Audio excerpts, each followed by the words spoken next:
Okay, last time we looked in chapter 12 at equivalence relations and partitions. Questions from those? Can we do one of these? I was wondering. Okay, do you have one in particular, or? Just one. A1 or A4. I just wasn't sure what I was asking. Okay.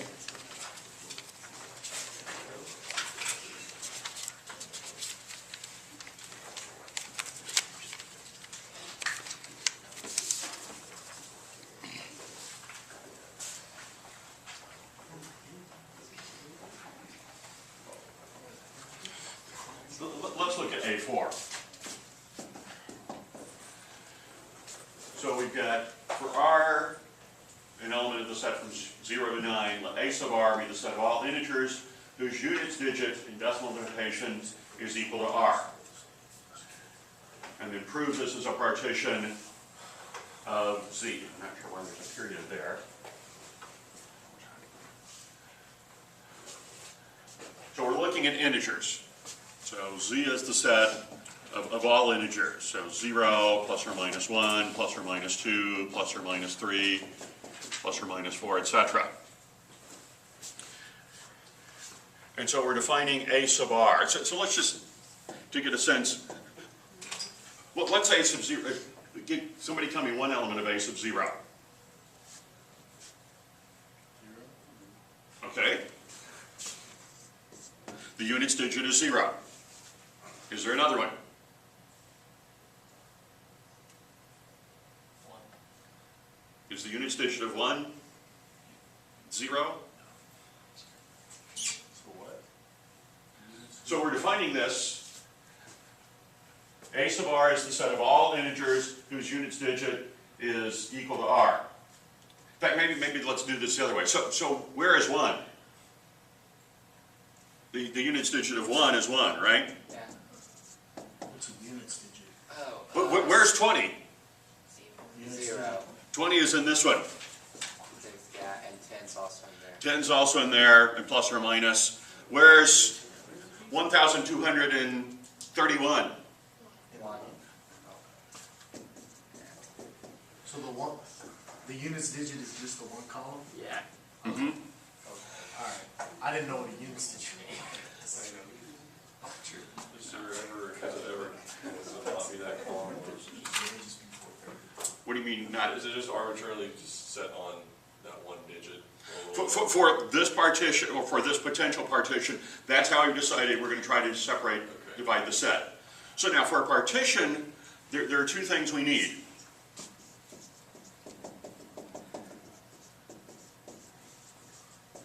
So we've got some idea of what this set's beginning, or what these sets are beginning to look like. But for a partition, we need two things.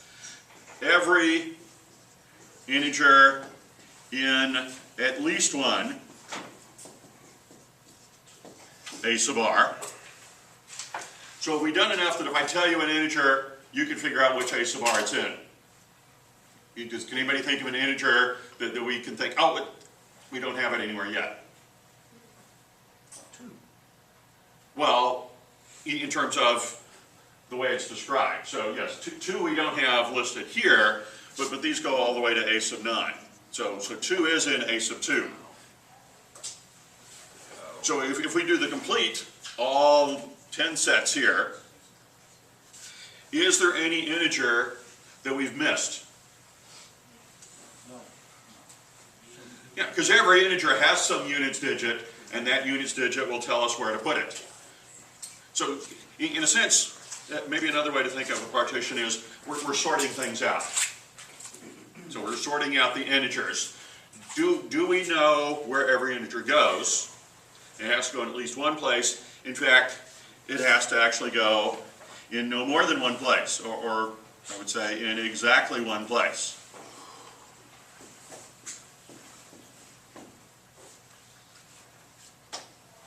Which means none of these overlap. So that's another way we would say this, is A sub R intersect A sub S is the empty set if R isn't equal to S. So, do these sets overlap? Is there ever an element that's in both, say, A sub 2 and A sub 4? No. Because the units digit is either 2 if it's in A sub 2 or it's 4. It can't be in both. So it's in one or the other, that they don't overlap. And that's the idea of a partition. Everything is sorted into one place, and there's no question about where it should be sorted. You know, well, maybe it could go here, maybe it could go here.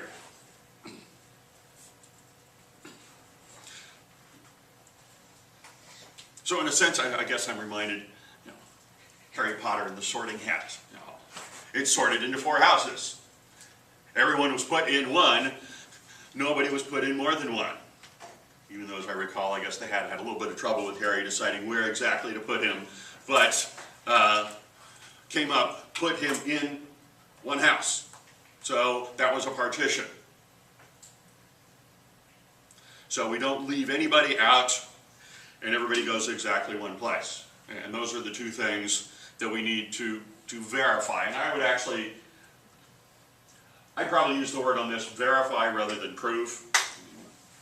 To me, prove sounds a lot more intimidating, whereas verifying, we're just looking at do we really have the two things? Is every element in at least one of the sets, and is it in fact in exactly one of the sets?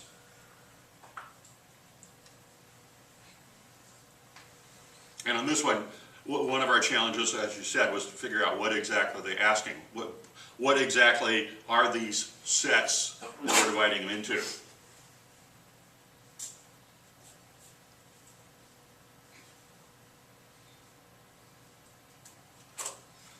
I mean, the example I had sort of given in class was, the class here is partitioned in rows.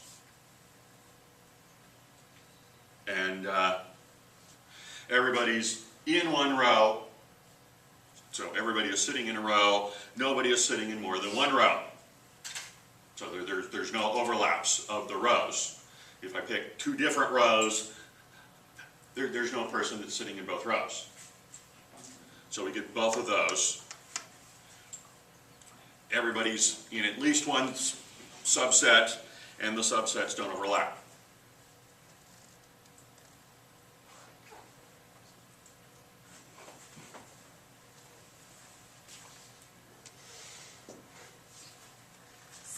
Okay.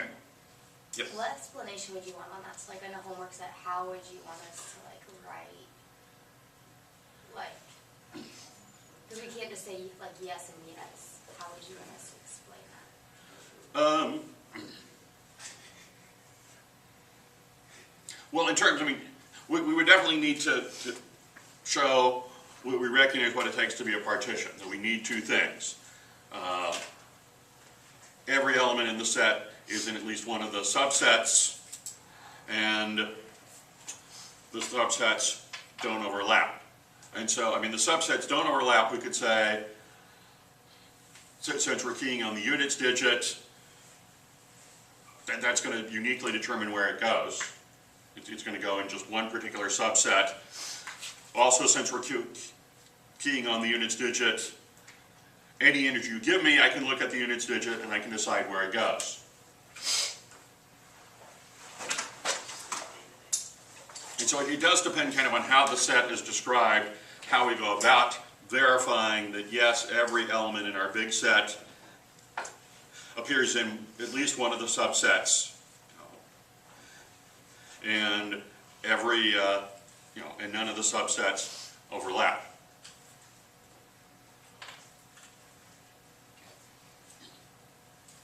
Maybe I should, let me see if I can think of an example. There would not be a partition. Say for this class. For this class, suppose I divide it into people by age. So 18 to 20, 20 to 22, and 22 to 24.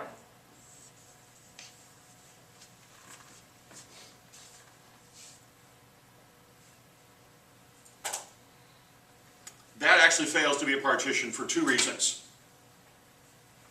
For both reasons. Because I think normally we do have someone who doesn't fit into any of those. He's over 24. And I didn't include him. So with that, would be like, where am I supposed to go? So that's an element of the class with that. The other problem here is, where do those that were 20 go? Both. Yeah, and that's the problem. We need to make sure they know exactly where to go. So we've got to divide it in such a way that every element has a place to go, and every element only has one place to go. So if there's any kind of uncertainty, either where do I go at all, or there's more than one choice on where that element could be placed, we can have a collection of subsets, but it doesn't meet the criteria to be called a partition.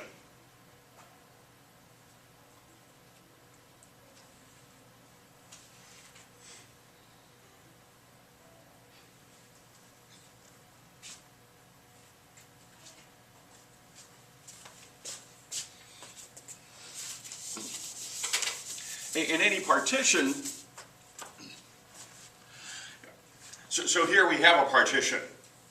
This partition, in a sense, forces an equivalence relation on the integers. Here we would say x is related to y if x and y have the same units digit.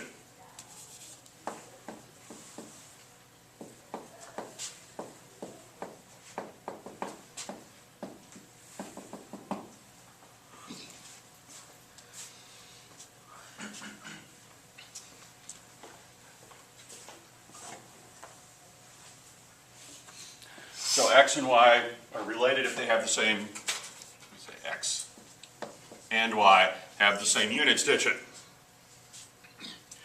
Is this reflexive? Does x have the same units digit as x? Yeah, any number you pick, yeah, they have the same units digit because it's the same number. X is related to x. X has the same units digit as itself.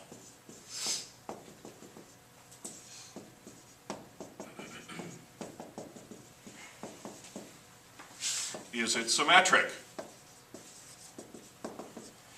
If x is related to y, is y related to x?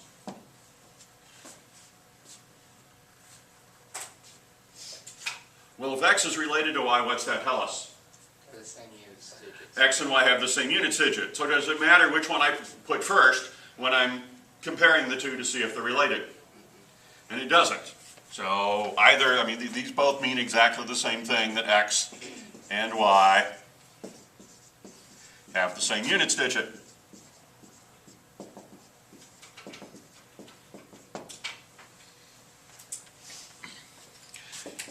Is this relation transitive? If x is related to y and y is related to z, is x related to z?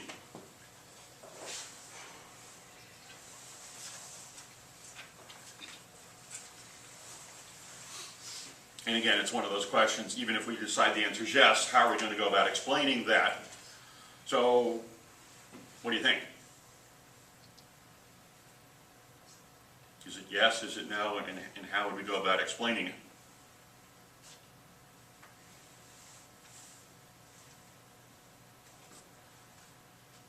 Well, if we're never quite sure, we can break things down a little bit more. So what does this mean? X is related to y. So x and y have the same units digit.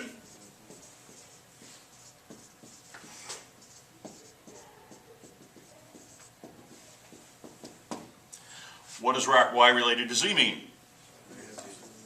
Y and z have the same units digit.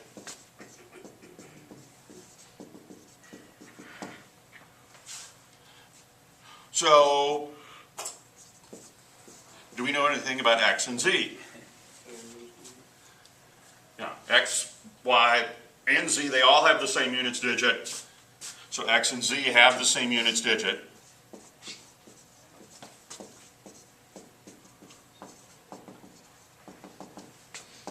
And so X is related to Z, and this operation is transitive. Yes. So when you started, the X is related to Y if X and the very top one. How did you know that that's what it meant if they were,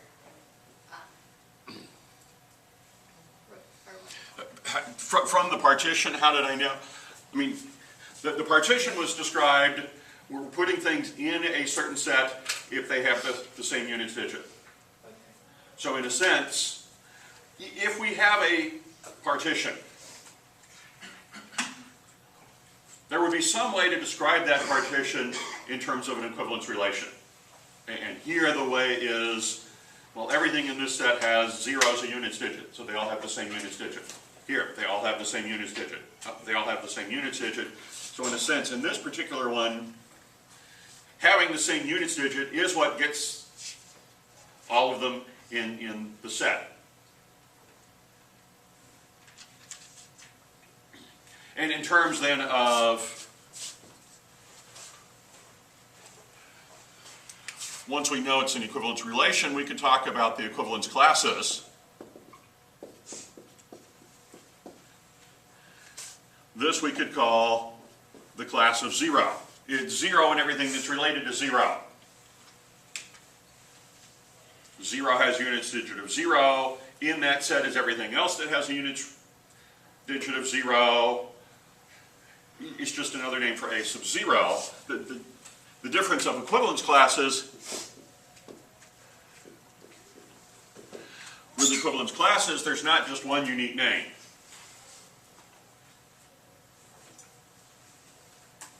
We can pick any one of the representatives from the set and call it by that, just like with the rows. You know, I could call this Sam's row, or Jordan's row, or Jeremy's row, or Austin's row, or Josh's row. You're all 5 in the same row. It doesn't matter what I call it. We know what row we're talking about. Similarly here, if the relation has the same units digit as, doesn't matter what I call the set, I'm just looking at the units digit.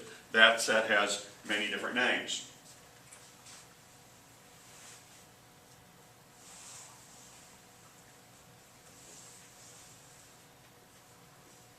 And it has kind of the verbal description, you know, all the integers with a units digit of 0. And so this problem started with, let's use that name. All that have a units digit of 0, all that have a units digit of 1, through all that have a units digit of 9. We determined, yes, that's a partition. If we actually have a partition, if there is a way to subdivide, even if it seems totally random, you know, if I just said, okay, go to one of the 4 corners of the room. As long as you all went to one of the 4 corners of the room and nobody stood in the middle, we'd have a partition. Because you'd all be in one of the subsets, and only one of the subsets. From that I can define an equivalence relation. X is related to Y if you're standing in the same corner. Yes, you're in the same corner as yourself. If X and Y are in the same corner, then so is Y and X. And if X and Y are in the same corner and Y and Z are in the same corner, then so are X and Z. So these are kind of maybe almost, you know, chicken and egg concepts. If we have a partition, that forces an equivalence relation. If we have an equivalence relation, that forces a partition. If there's a way that we have an equivalence relation that meets all these, then that enforces some way of dividing the students up, or dividing our set up into a partition. Every element's in at least one. Well, it's certainly related to itself, so it is related to something. And they don't overlap because of the transitive. if they overlap, they have to be exactly the same equivalence class. There's no way they could only partially overlap if we have an equivalence relation.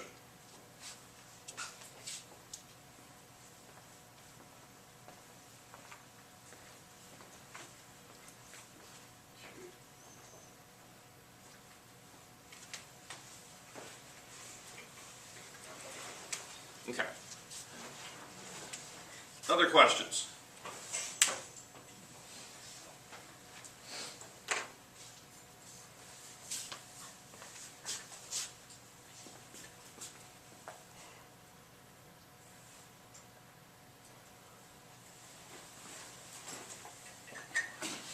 Okay. Couple announcements. I posted these announcements. This announcement, I guess Monday after class. But I checked, and when we had the stat person visiting, I gave 10 points for coming to the mock class we put together. So for our two candidates we've got coming, one will be here tomorrow teaching at 11 next door, and one coming Monday teaching at noon next door. 10 points for either of those to join the class. It's an actual class. They're teaching intermediate algebra, but I want our math majors to kind of observe and be included as well to give feedback on that. And so those two times, I'll plan on videoing both lectures, but I really need feedback fairly quickly. If you want to look at it to give feedback with that. So it would need to be that day. And what I will do is I'll put that in the G Drive. I think you all have access to the G Drive department class software. That you would have access to my classes there to do that. Also with the Monday interviews, the way the schedule worked out and everything, the only time the search committee could really meet was 8 a.m., which is the same time as our class. So, we won't have class. I know you're disappointed by that, but hopefully you can contain that disappointment and not be too overwrought by that. You can use that time to get started on the paper, and perhaps even maybe get started on the collaborative proofs. We'll see if we get to that point today.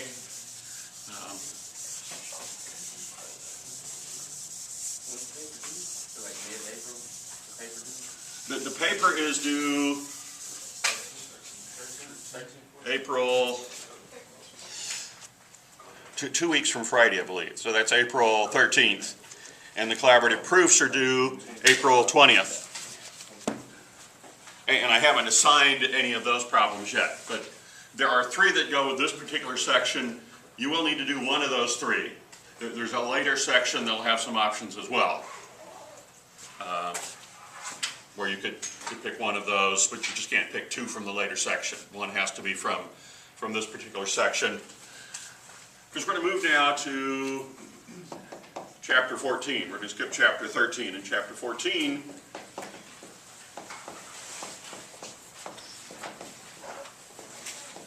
and talk about a mapping known as a homomorphism. Now we talked about isomorphisms.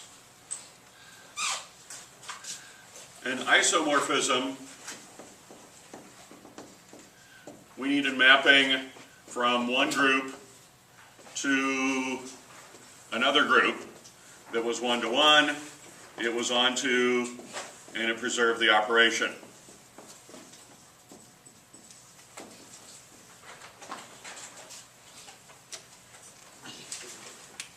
For the homomorphism, all we need is preserving the operation. The mapping doesn't have to be one-to-one, it doesn't have to be onto. We just need to check, does it preserve the operation? There are lots of other kinds of morphisms as well. I think there's an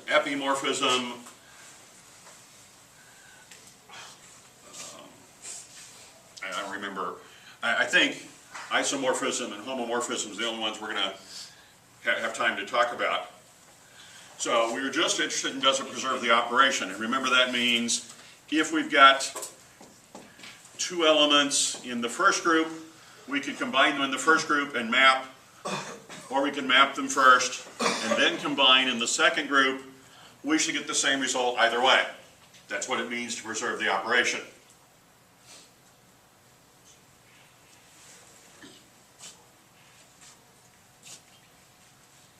So we're only interested in the homomorphism, do we preserve the operation?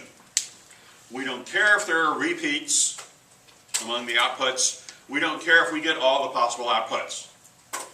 We just care, is the operation being preserved?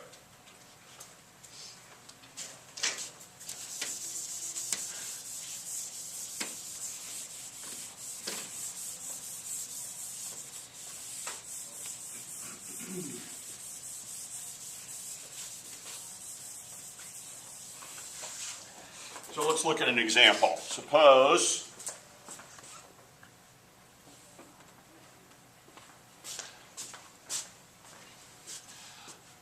we have a mapping from the integers to the integers mod 6, so Z6, where we're going to send x to 2x.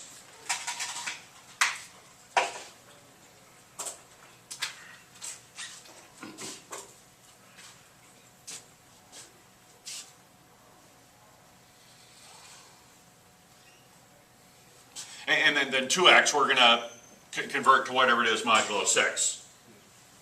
So I should probably put here modulo 6. So just to kind of get a sense of this, where is 0 going to go? 0. Where is 1 going to go? Where is 8 going to go? We'll just jump.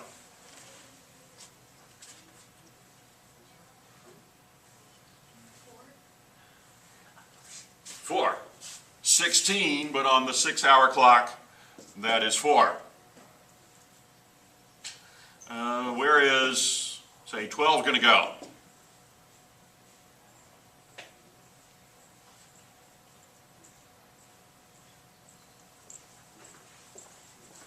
$24 on our 6-hour clock, that's also known as 0. So,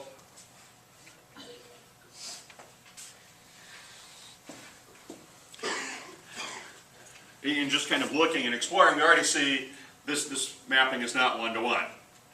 There are actually lots of things that go to 0. In fact, somebody see something else that goes to 0? 6.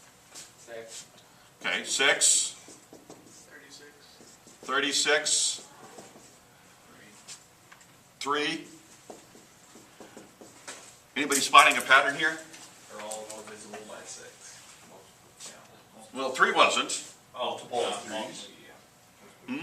Is it multiples of 3 then? Multiples of 3. Because if it's a multiple of 3 and we double it, then it will be a multiple of 6. So the things that go to 0, f of any multiple of 3 goes to 0. This particular set is called the kernel. The kernel is the set of those elements x that map to the identity. And for this particular, we haven't really proved it's a homomorphism yet, but in kind of exploring it, let's talk about the kernel. The kernel is the set of elements that map to the identity.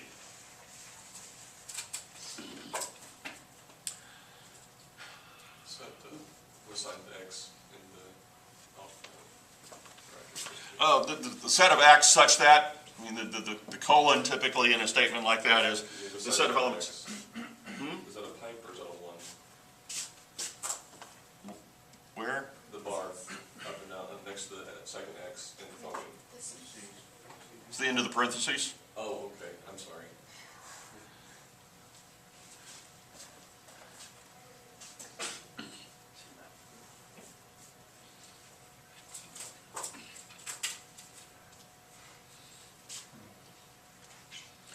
So this particular mapping is not one-to-one. Lots of things map to 0, lots of things, well, I don't know. Anything else map to 2?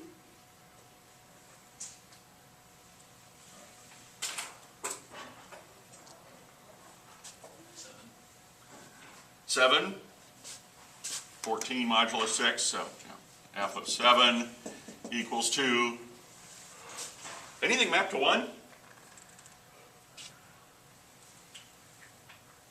don't think you can. Not in the integer set. Yeah, not in the integers. So the image of this set, or the range of this set, the set of outputs that we get, in this particular case, is 0, 2, and 4. We're only going to get evens. We're not going to get an odd. Which, we think about it, I think also makes sense. If we're going to double the number and then pull out multiples of 6, we're going to be left with an even remainder.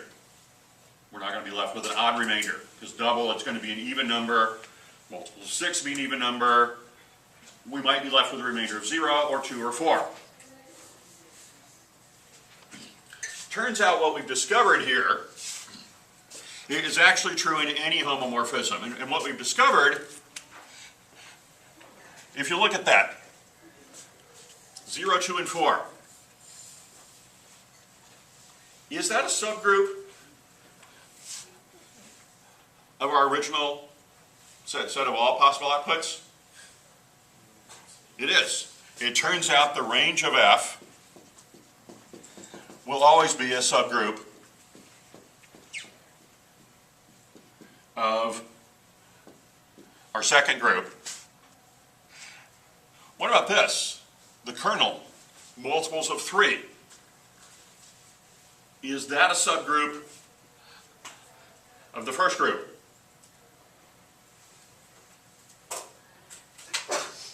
You add 2 multiples of 3, you're still going to get a multiple of 3. The inverses are in there, and so the kernel of f is always a subgroup of the first group. Now, the reason we didn't really try to do that when we were talking isomorphisms, since it was one-to-one, the kernel was just the identity. That was the only thing that mapped to the identity. And the range was the entire other group, because we mapped onto everything. So we weren't missing any elements. So yes, for an isomorphism, the range was a subgroup, it was the whole group. And the kernel was a subgroup, it was just the identity. But because of the fact we don't necessarily get all the possible outputs, we are interested in, well, what outputs do we get? And it turns out that the outputs we do get form a subgroup of the set of all possible outputs. And the inputs that go to 0, or the identity, are also a subgroup. Now, I didn't, we still haven't actually shown that this is a homomorphism.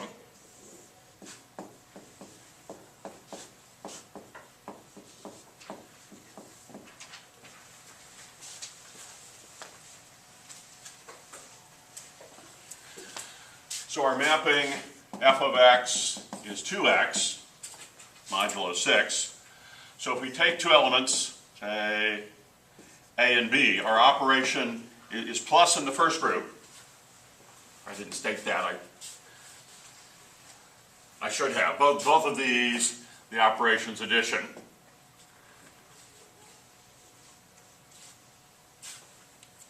The question is, if I add first and then map, do I get the same thing as if I map first and then add? I think we've looked at examples like this before. If I add first and then map, what do I get?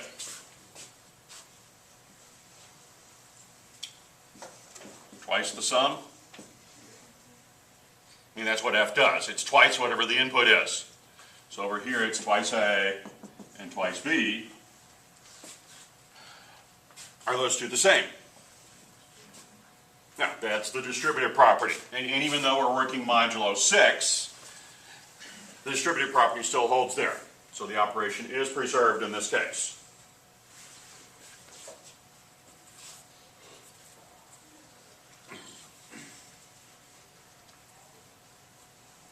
Now, I want to try to get in a couple more proofs here. I said here the kernel is a subgroup of the first group. Let's see if we can actually prove that. So we're going to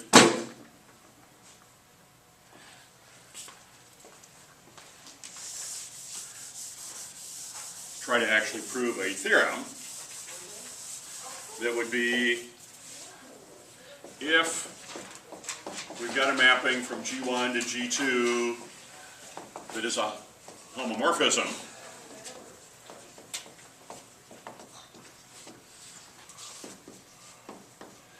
then the kernel of F is a subgroup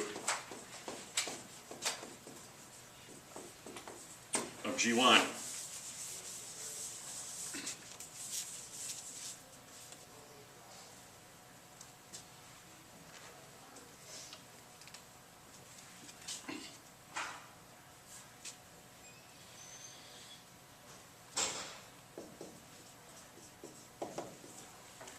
And we're going to try to prove this.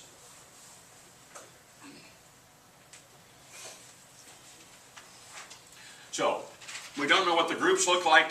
We don't know what the mapping looks like. We do know it's a homomorphism. And we do know what the kernel, well, we don't know specifically what the kernel looks like, but we do know something about the kernel. So as we kind of identify the things we know and the things we need to show. So in terms of what we know that G1 and G2 are groups.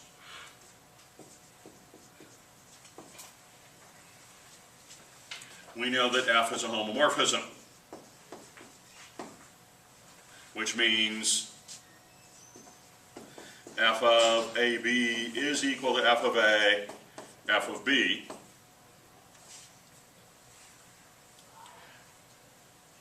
And the kernel of F is the set of elements in X such that F of X equals the identity. That's how we define the kernel. It's the things that map to the identity.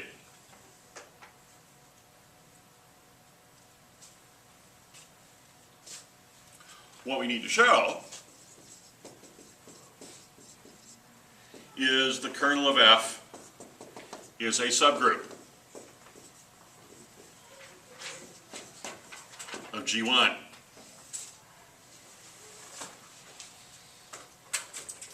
Now, it's been a little bit since we've talked about subgroups. Anybody remember how we would show something's a subgroup? What were we looking for to know whether it's a subgroup? I think there were three key things we needed to check to prove something is a subgroup. It's not empty. Hmm? It's not empty. Non-empty, and it's a non-empty subset of G1. We'll need to show that.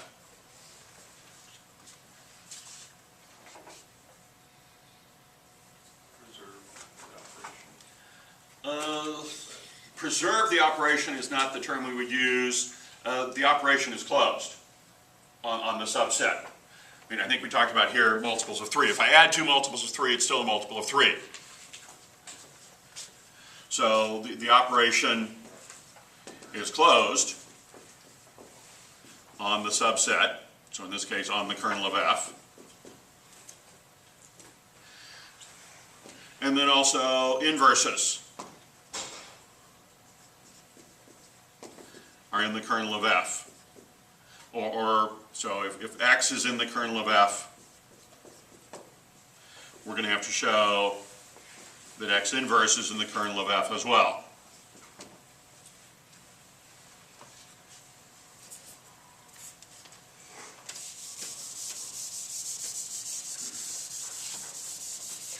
Well, that at least kind of lays out what we're going to need to do. You know, we still have to be able to do it, but that at least lays out kind of where we've got to head with this.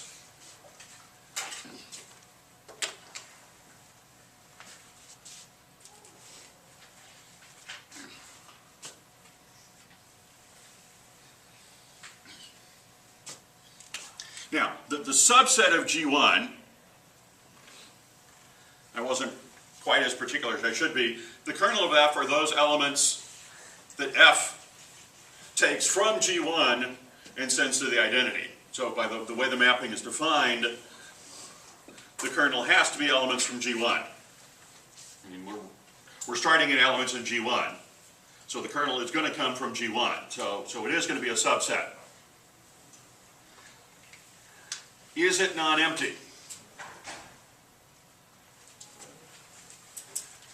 Do we know that there's anything that maps to the identity?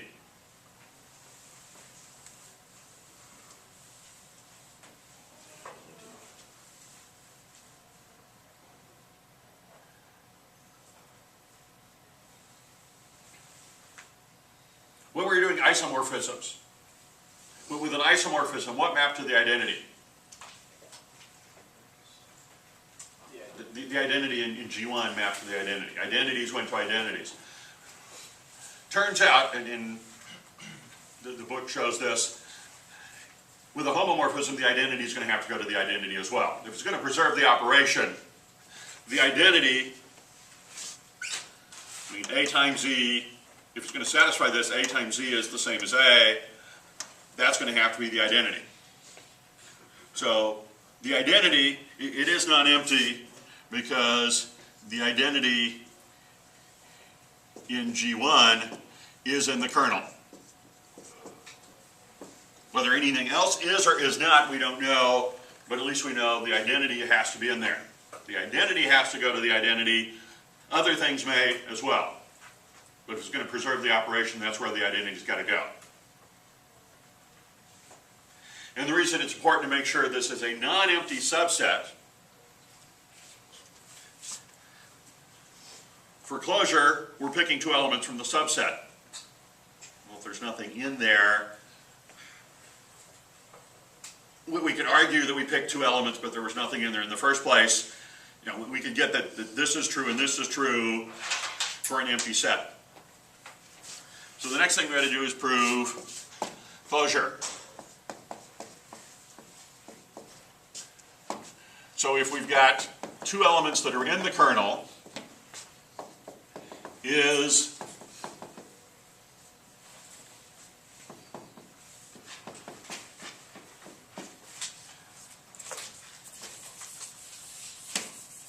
their combination still in the kernel?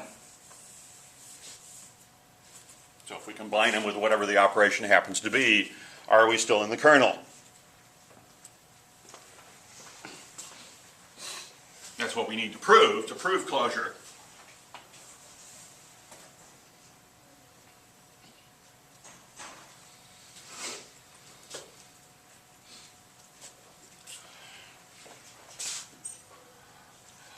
What do we need to do to prove that? To show that xy is in the kernel.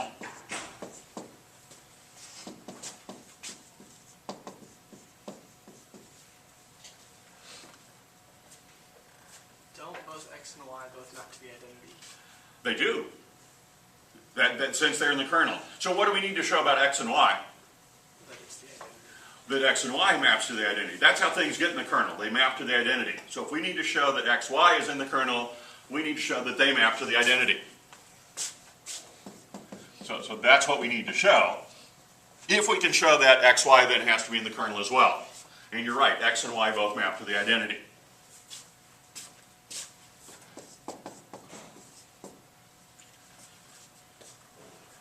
And that's actually going to be very, very helpful as we go along as well. So we've got f of xy. Ultimately, I'm hoping I can show this equals the identity. Because if it does, then xy is in the kernel. And you're right, X maps to the identity and Y maps to the identity, but I don't think we can use that quite yet. So is there anything else that we can do right now?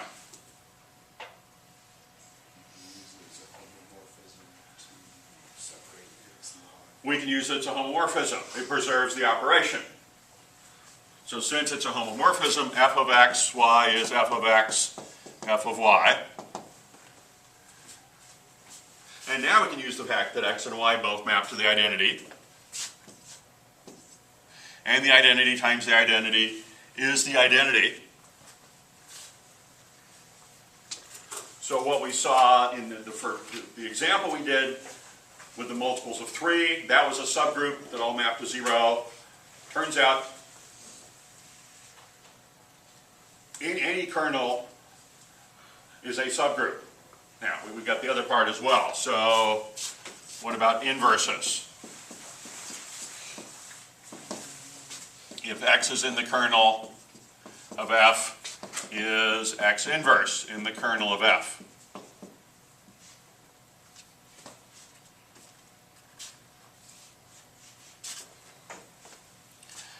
And so again, here we'll need to show that f of x inverse is the identity.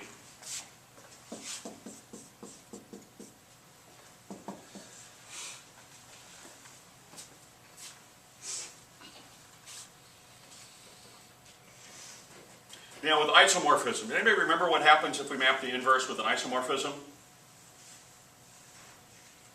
You get the identity.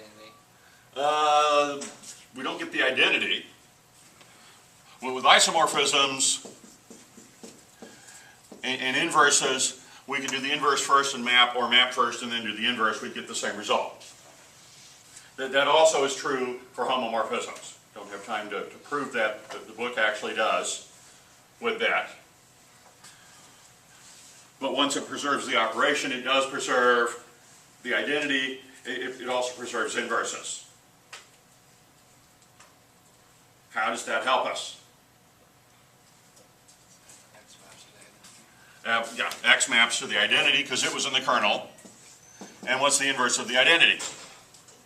The identity. And so we can accomplish the three things we needed to accomplish here to prove that, in fact, the kernel was a subgroup of G1. If we've got any kind of homomorphism, the things that do map to 0 will form a subgroup.